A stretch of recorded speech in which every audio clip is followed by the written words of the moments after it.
अरे आशीष भाई ई कोरस वाला हूँ टेरिया हूँ कुल कैसन लाल पियर पगड़ी बनले हूँ कुल यार टेरी धरनी हम कुल।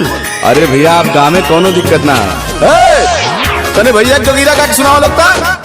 रेडी 1 2 3 4।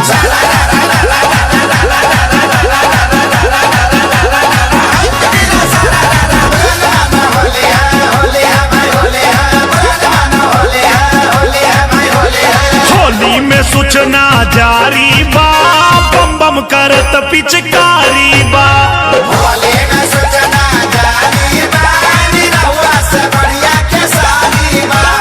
होली में सूचना जारी बा निरहुआ से बढ़िया के सारी बा। अखिलेश भैया जिंदाबाद जिंदाबाद यादव जिंदाबाद जिंदाबाद लालू यादव जिंदाबाद। अरे यार क्या मजाक कर रहे हैं आप लोग। होली गाने आए हैं कि आप लोग नारा लगाने आए हैं। एक मिनट भैया हम समझाओ थे। तू ना चुप रहा और तू दोनों जाने गावा था आवा गाने भैया एक बार उत्तर 1 2 3 4। होली में सूचना जारी बा गवा लो पहले तू गावा। बम बम करत पिचकारी बा। होली में सूचना जारी बा अब मंदिर बनी तैयारी बा। होली में सूचना जारी बा अब मंदिर बनी अभी कुल मंदिर बनाओ लोग।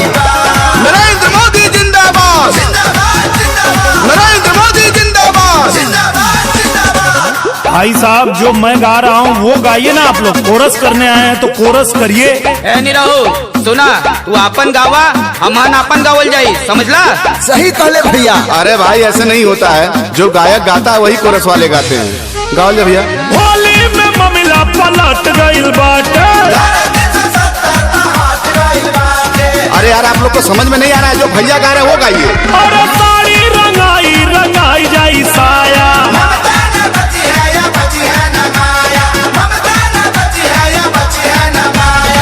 अरे आप लोग नहीं गाना चाहते हैं तो मना कर दीजिए ना। ऐसे क्यों कर रहे हैं आप लोग। कहाँ भाई ए आशीष भाई कहाँ से लिया लो यार इन्हें के। भैया लगन के टाइम है तेरिया कुल मिलते ना रहला ना तो तू चाहते कर करता रहला नहीं इन्हने के बुला ले लिया भैया इन्हने से काम चला लेवल जा।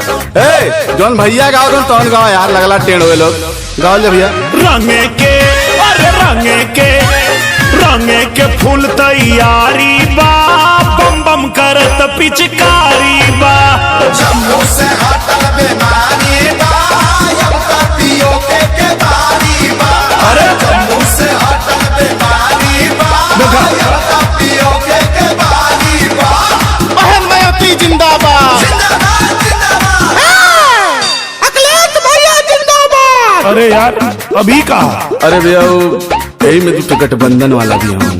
अरे यार जब तू लोग के होली गावे के सहूर ना राजनीति करे वाला हवा लोग तो राजनीति करे के चाहिए। यहाँ गावे खातिर कहाँ आए लोग। अच्छा तो हर काम गाना बजाना है तो तू राजनीति में काहे आइला। तू आ सकेला हम लोग ना आ सकेला। चुपचाप तू अपन गावा हम लोग अपन गावल जाई।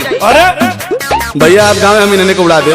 फागुन में बुढ़वन के अलग आनंद है। मायावती का अखिलेश पसंद है। अरे यार होली में तो राजनीति छोड़ा लो। होली में ये भैया राजनीति छोड़ा प्यार के रंगवा में देशवा के जोड़ा। सब करी है जिम्मेदारी बा देशवा से केहू न भारी बा।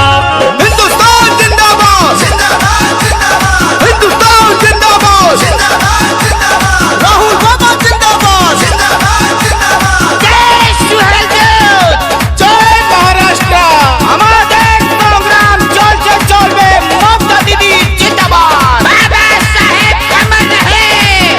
काले छोड़ नहीं तो मार बना दे। अरे यार देखो लड़ गए सब यार। क्या कर रहे हो भाई। हेलो आप लोग क्या कर रहे हो। मैं सबके समझा देते हूँ आती ना हमसे हवा फरियाला। तू बड़ी बे अरे यार तुम तो बाज भी न हो।